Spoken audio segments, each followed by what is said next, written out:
Hi friends, ఈరోజు చేపలు తెచ్చాడండి మా బాబు. చేపలు బాగు చేస్తున్నానండి. ఈరోజు చేపల కర్రీ చేస్తానండి. నేను చేపలు బాగు చేశాక చేపల ముక్కలు కోసుకున్నాక కర్రీ ప్రిపేర్ చేసుకుంటానండి. అప్పుడు చూపిస్తానండి. సో ఈ విధంగా పులుసు మొత్తం తీసేసుకున్న తర్వాత ఇట్లా కోసి కడగాలండి. ఇట్లా కోసి దీన్ని మళ్ళీ ముక్కలు ముక్కలుగా కోసుకోవాలి. చూసారా, ఇవ్వండి పులుసు మొత్తం తీసేస్తా. పులుసు అంతా కూడా ఆ విధంగా వచ్చేస్తుంది బయటికి. కత్తి పెడితే చేస్తే ఆ విధంగా వస్తుందండి. ఇదిగోండి చేపలను ఈ విధంగా చక్కగా నీట్గా పులుసు మొత్తం తీసేసి తలలో కోసేస్తానండి. ఇప్పుడు ముక్కలు కట్ చేసుకుందామండి. ఇదిగోండి చక్క ఇట్లా ముక్కలు మొత్తం ఈ విధంగా కోసుకున్నానండి. నీట్గా కడిగి అప్పుడు కూర చేసుకోవాలండి మనం.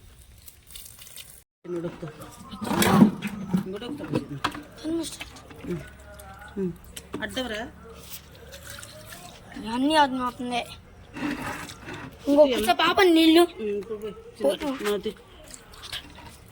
ఇక చక్కగా ఈ విధంగా అన్నీ బాగు చేసుకుని ఇట్లా కడగాలండి. ఇట్లని కడిగి ఇట్లా మళ్ళీ దాకలు వేసుకుని ఉప్పు వేసుకొని చక్కగా నీట్గా కడిగితే నీసు వాసన పోద్దండి.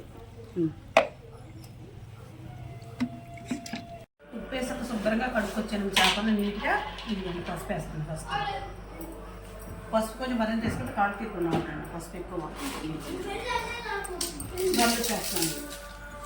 సరే కాకపోతే మళ్ళీ నెక్స్ట్ తర్వాత మనం ఉప్పు చూసినప్పుడు వేసుకుందామండి. కారం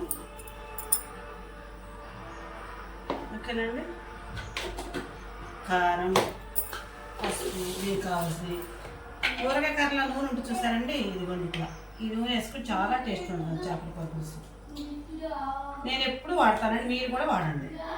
వేసుకుని టేస్ట్ ఉంటుంది కూర. నెక్స్ట్ వచ్చేసి ఇదిగోండి ధనియాల పొడి, సారీ అండి ఎల్లిపాయలు, చక్క పచ్చిమిరపకాయలు, అల్లం అన్నీ చక్క మిక్సీ పట్టుకున్నామండి. ఇదిగోండి ఈ విధంగా పట్టేసి రెడీ ఉంచుకున్నామండి.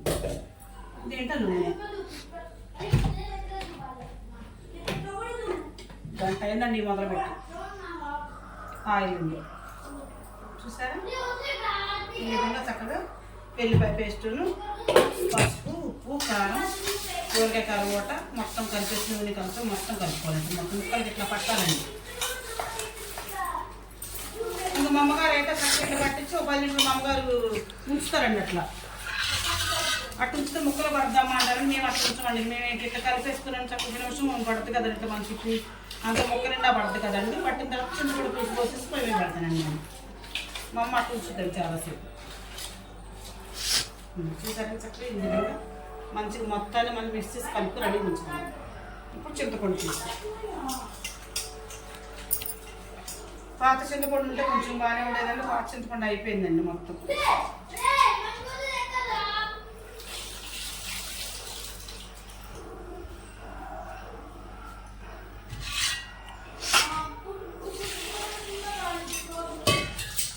పక్కన ఊళ్ళో పల్లెటూరు అక్కడ కూడా పడుతున్నానంటే చేపలు కొరమేలు బాగుంది అని చెప్పి తెచ్చారండి పిల్లవాళ్ళు.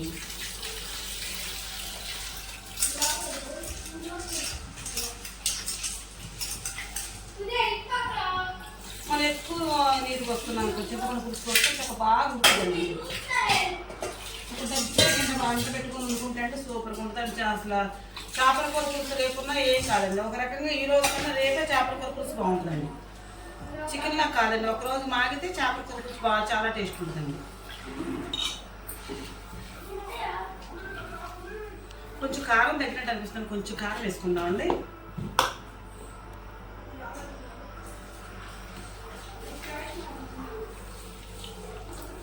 కొంచెం ఉడికిన తర్వాత మనం అప్పుడు కొంచెం పులుసు వస్తే పోతామమ్మా. కొంచెం పులుసు పోతాము. ఇదిగోండి ఈ విధంగా మనం పొయ్యి పెట్టేసుకుంటామండి. చక్కగా కూర అయితే చూపిస్తాను చూడండి ఫ్రెండ్స్. చక్కగా ఈ విధంగా ఇప్పుడు దాని చేపలు బాగు చేసి కూర చేసి ఇప్పుడు ఫంక్షన్కి వెళ్తానండి. చూడండి నా కూర మంచిగా మీకు చేయడం నేను చెప్పడం మంచిగా నచ్చితే నాకు ప్లీజ్ లైక్, ప్లీజ్ సబ్స్క్రైబ్.